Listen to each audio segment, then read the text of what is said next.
ప్రేమ పెళ్లి పేరుతో వచించాడు. మాయమాటలు చెప్పాడు. అండగా ఉండాల్సిన ప్రియుడే కామాంధుడై స్నేహితులతో కలిసి కాటేశాడు. అంతటితో ఆగకుండా తనతో సన్నిహితంగా ఉన్న వీడియోలను స్నేహితుల ద్వారానే తీయించి చివరకు అవే వీడియోలతో బెదిరించి మూకుమ్మడిగా బలవత్కారానికి ఒడిగట్టారు. ప్రియుడి మోసాన్ని భరించలేకపోయిన ఆ అమ్మాయి చివరకు ఆత్మహత్యకు యత్నించగా తండ్రి కాపాడారు. బాధితురాలి ఫిర్యాదుతో విశాఖలో గ్యాంగ్ రేప్ వ్యవహారం వెలుగులోకి వచ్చింది.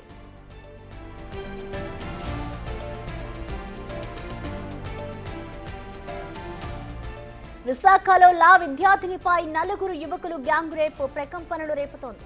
ప్రియుడే దగ్గరుండి స్నేహితులను ఉసిగొల్పి అత్యాచారానికి పాల్పడిన ఘటన సమాజంలో మహిళలకు రక్షణ కరువైందని మరోసారి గుర్తు చేస్తోంది. లా విద్యార్థినికి సహా విద్యార్థి వంశీతో ఏర్పడిన స్నేహం కాస్త ప్రేమగా మారింది. ఇద్దరూ బాగానే ఉండేవారు, పెళ్లి కూడా చేసుకోవాలనుకున్నారు. ఇంతలో వంశీ శారీరకంగా కావాలంటూ ఆమెపై ఒత్తిడి పెట్టాడు. అందుకు ఆమె నిరాకరించింది. కానీ ఎలా అయినా ప్రియురాలిని అనుభవించాలనే వంచతో బలవంతంగా లోపర్చుకున్నాడు.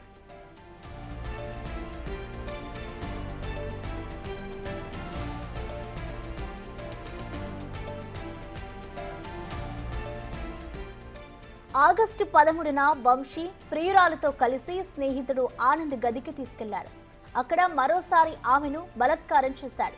గదిలో తామిద్దరమే ఉన్నామంటూ మరో లా స్టూడెంట్ స్నేహితుడు జగదీష్ కు వంశీ సమాచారం ఇచ్చాడు. గదిలో సన్నిహితంగా ఉన్న వీడియోలను జగదీష్ తన ఫోన్లో తీసి మళ్లీ వంశీ ఫోన్కే పంపించాడు. అలా ఆ వీడియోలను ఆనంద్, జగదీష్ మరో ఫ్రెండ్ రాజేష్ కు పంపించుకున్నారు.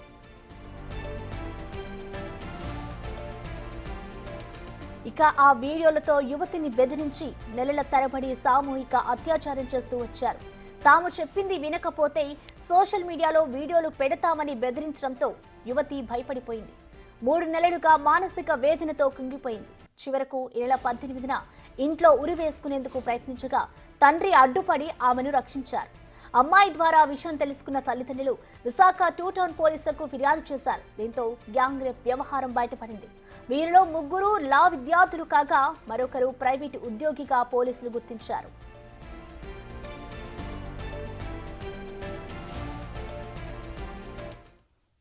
ఈ ఘటనపై కంప్లీట్ డీటెయిల్స్ ని మా ప్రతినిధి రాజు అందిస్తారు వైజాగ్ నుంచి. రాజు, చెప్పండి, అసలు ఈ ఘటన ఎప్పుడు చోటు చేసుకుంది? ఇటు దీంట్లో కేసులో ఉన్న వీటికి సంబంధించి ఇటు పోలీసులు వారిని పట్టుకున్నారా? ప్రస్తుతం వాళ్ళకి సంబంధించిన డీటెయిల్స్ ఏమైనా తెలిసాయా రాజు? నిన్న యువతి లా విద్యార్థినికి సంబంధించినటువంటి కుటుంబ సభ్యులు 2 టౌన్ పోలీస్ స్టేషన్ లో కేసు పెట్టిన తర్వాత ఈ ఉదంతం అంతా బయటకు వచ్చినటువంటి పరిస్థితి అయితే ఉంది. కానీ దాదాపుగా ఆగస్టు నెల నుంచి కూడా నరక యాతన అనుభవిస్తున్నటువంటి పరిస్థితి అయితే ఉంది. ఎందుకంటే ప్రేమించినటువంటి ప్రియుడే యువతిని నమ్మించి మోసం చేసినటువంటి ఘటన అయితే ఇక్కడ వెలుగు చూసినటువంటి పరిస్థితి అయితే ఉంది. ఎల్ఎల్బి చదువుతున్నటువంటి, అంటే 3rd ఇయర్ చదువుతున్నటువంటి 3 విద్యార్థులు, వంశీ అనే విద్యార్థి 3rd ఇయర్ విద్యార్థి ప్రేమ పేరుతో ఈ లా స్టూడెంట్ యువతిని మోసం చేసినటువంటి పరిస్థితి ఉంది. ప్రేమ పేరుతో తనని ప్రతిరోజు బయటికి తీసుకెళ్దాం, వివిధ ప్లేసెస్ లో తిప్పడం, తీసుకురావడం ఇది జరుగుతున్నటువంటిది. అయితే గత 1.5 సంవత్సరంగా వీళ్ళైతే ప్రేమలో ఉన్నారని పోలీసులు చెప్పినటువంటి వివరాలను బట్టి అయితే తెలుస్తున్నది. అయితే ఆగస్టు 13వ తేదీన ఆనంద్ అనే ఒక ప్రైవేట్ ఎంప్లాయ్, వీళ్ళకి కామన్ ఫ్రెండ్ గా ఉన్నటువంటి, అబ్బాయిలకి కామన్ ఫ్రెండ్ గా ఉన్నటువంటి ఆనంద్ అనే ప్రైవేట్ ఎంప్లాయీ తన రూమ్ కి కృష్ణా గార్డెన్ కి తీసుకెళ్లినటువంటి పరిస్థితి అయితే ఉంది. కృష్ణా గార్డెన్ కి తీసుకెళ్లిన తర్వాత ప్రేమించినటువంటి వ్యక్తే వంశీ ఆనంద్ కి ఫోన్ చేసి, మేమిద్దరం మాత్రమే సింగిల్ గా ఉన్నాము, ఇక్కడ ఎవరు లేరు, నువ్వు రమ్మని చెప్పినటువంటి నేపథ్యంలో తన గదికి వచ్చిన తర్వాత తన కిటికీలో నుంచి రహస్యంగా వీళ్ళు ఏకాంతంగా ఉన్నటువంటి వీడియోలను అయితే చిత్రీకరించినటువంటి పరిస్థితి అయితే ఉంది. అది చిత్రీకరించినటువంటి ఆనంద్ ఆ ఫోటోలు మళ్ళీ వంశీకి పంపించడం, వంశీ తిరిగి రాజేష్ అదేవిధంగా ఆ జగదీష్ అనే వ్యక్తులకి పంపించినటువంటి పరిస్థితి అయితే ఉంది. అలా ఒకరి నుంచి ఒకరికి షేర్ చేసుకుని ఒకరి తర్వాత ఒకరు ఆ వీడియోలు చూపించి లా విద్యార్థిని లైంగికంగా వేధిస్తూ అత్యాచారం చేసినటువంటి పరిస్థితి ఉంది. 3 నెలల నుంచి ఇదే విధంగా అత్యాచారం కొనసాగిస్తున్నారు.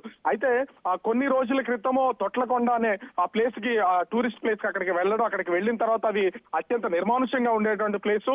3 లా విద్యార్థులు, ఫైనల్ ఇయర్ చదువుతున్నటువంటి 3 లా విద్యార్థులు కూడా ఈ లా విద్యార్థిని అక్కడికి తీసుకువెళ్ళడం, యువతను తీసుకువెళ్లి బలవంతంగా అక్కడ ఉన్నటువంటి పొదల్లోకి తీసుకెళ్లి బలవంతం అత్యాచారం చేసినటువంటి పరిస్థితి ఉంది. దీని అంతటిని తట్టుకోలేనటువంటి లా విద్యార్థిని ఆ ఇంట్లో ఉరివేసుకునే ప్రయత్నం అయితే చేసింది. అయితే దీన్ని గమనించినటువంటి తండ్రి జరిగిన విషయాన్ని తెలుసుకుని పోలీసులకైతే ఫిర్యాదు చేశాడు. ప్రస్తుతం ఏలూరు మొత్తం నలుగురికి సంబంధించినటువంటి వ్యక్తులందరినీ కూడా విశాఖ పోలీసులు అయితే వెళ్ళి అదుపులోకి తీసుకుని విచారణ అయితే కొనసాగిస్తున్నారు. ఇక్కడ కీలకంగా మారినటువంటి అంశం ఏంటంటే వీళ్ళ దగ్గర ఉన్నటువంటి వీడియోలు ఎవరెవరి దగ్గర ఉన్నాయి, ఎక్కడ ఉన్నాయి, అదే విధంగా ఎవరికైనా షేర్ చేశారా, ఎక్కడైనా సేవ్ చేశారా అనే కోణంలో కూడా పోలీసులు అయితే విశాఖ 2 టౌన్ పోలీసులు విచారణ చేస్తున్నటువంటి పరిస్థితి కనిపిస్తుంది. అయితే ప్రస్తుతము విశాఖ పోలీసుల దగ్గర నుంచి సిసిఎస్ లో దీని పూర్తిస్థాయి విచారణ అయితే ఉంది. ఇప్పటికే హోంమంత్రి వంగలపూడి అనిత దీని మీద చాలా సీరియస్ అయ్యి విశాఖ సిపి శంఖపత్ర బాగ్జీకి ఫోన్ చేసినటువంటి పరిస్థితి ఉంది. కేసును చాలా సీరియస్ గా తీసుకోవాలి, అదేవిధంగా నిందితుల్ని కఠినంగా శిక్షించాలి అని చెప్పినటువంటి పరిస్థితి ఉంది. అదేవిధంగా బాధితురాల కుటుంబాన్ని ఆదుకుంటాం, ప్రభుత్వ పరంగా న్యాయం చేస్తామని చెప్తున్నటువంటి పరిస్థితి ఉంది. ఓవరాల్ గా చూస్తే నమ్మించి ప్రేమించినటువంటి యువకుడే మోసం చేసినటువంటి పరిస్థితి ఉంది. తన స్నేహితులందరితో కలిసి సామూహిక అత్యాచారం చేసినటువంటి పరిస్థితి ఈ ఘటనలో వెలుగు చూసినటువంటి పరిస్థితి కనిపిస్తూ ఉంది. Prasanna, thank you Raju.